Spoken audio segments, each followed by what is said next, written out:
On the morning of December 17, an explosion occurred on Ryazansky Prospect in Moscow, as a result of which 2 people were killed.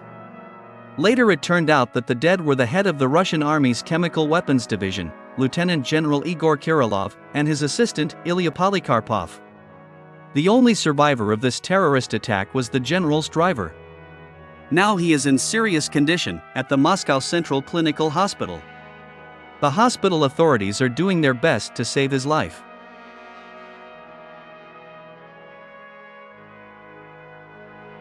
My dear truth seekers, this terrorist attack in the center of Moscow was perhaps the loudest during the entire period of the special military operation.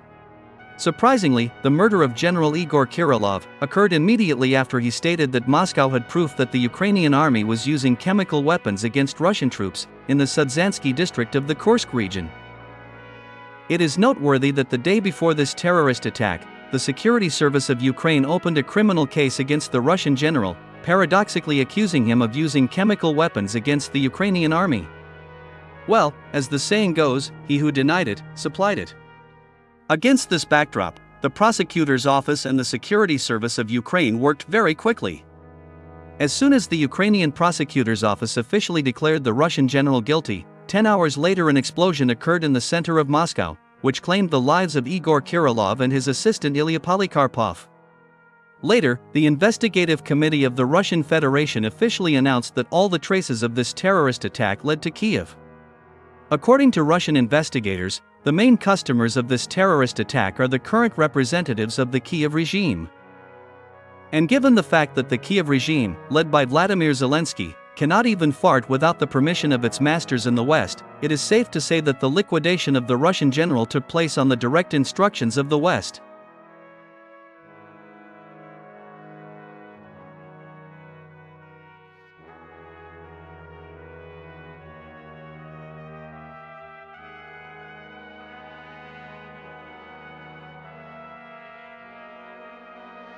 By the way, commenting on the murder of General Kirilov, the official representative of the Ministry of Foreign Affairs of the Russian Federation, Maria Zakharova, directly hinted that this terrorist attack was not only the work of the Kiev regime. In particular, she said that General Kirilov was a fearless and very competent person in his field, who constantly exposed the anti-Russian plans of the West, led by the United States.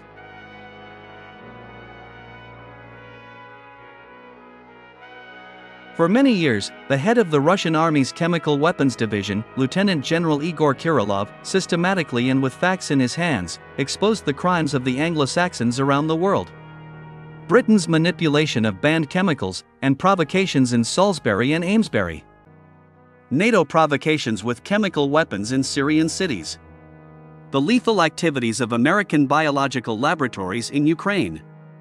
The world learned about these West crimes only thanks to the work of General Igor Kirilov, who always fought for his homeland and the truth, Maria Zakharova said.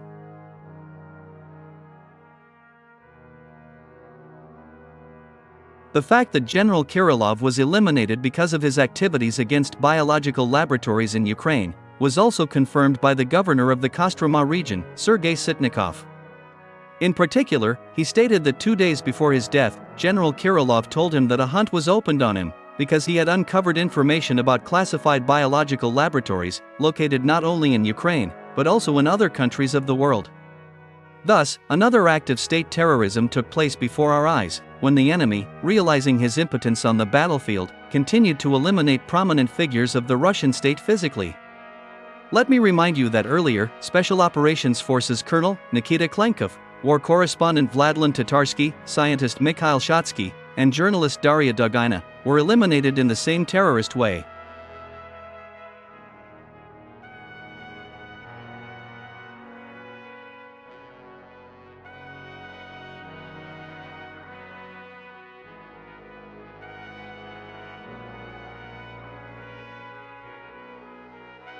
Against this backdrop, the head of the Russian Security Council Dmitry Medvedev called on Vladimir Putin to stop taking kindly to representatives of the Kiev regime, led by Zelensky.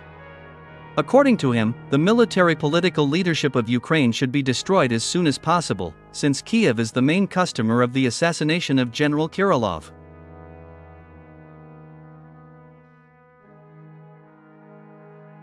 Today, our colleague and comrade, General Kirilov, was killed in a terrorist attack.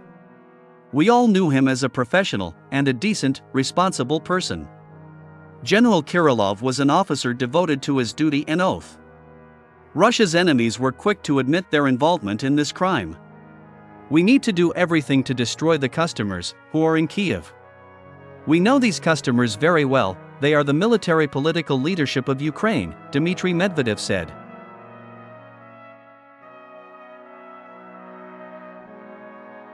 Well, my dear truth seekers, if you ask me, I would tell you that the liquidation of General Kirilov is another crossing of the red line by the West and its puppets in Kiev. If Russia turns a blind eye to the assassination of General Kirilov, it will significantly undermine Moscow's authority in the international arena. In my opinion, Russia needs to deal a crushing blow not only to the perpetrators of this crime, but also to the main customers, who are not only in Kiev. And judging by the incoming information from the Kremlin, Russian military political leadership also understands this perfectly well.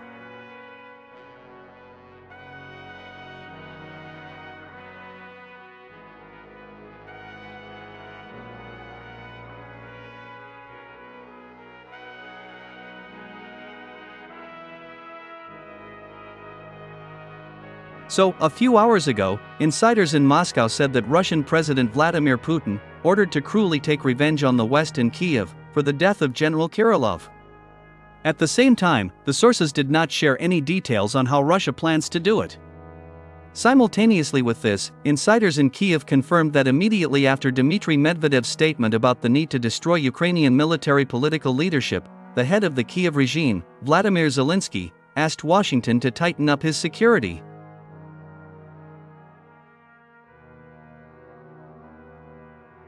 Well, it seems that Russian authorities have finally realized that they need to talk to Moscow's enemies only from a position of strength.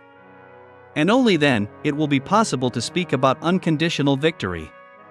By the way, during the Chechen War, Russia managed to win only after its ballistic and cruise missiles destroyed all field commanders and the military political leadership of the rebellious republic. Only after that, the long-awaited peace came to Chechnya.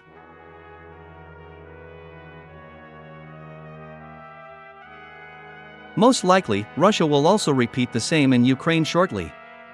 Against this backdrop, I would advise Vladimir Zelensky and his team to flee to London as soon as possible, since it will not be possible to escape Putin's missiles even in the most durable underground bunkers in Kiev.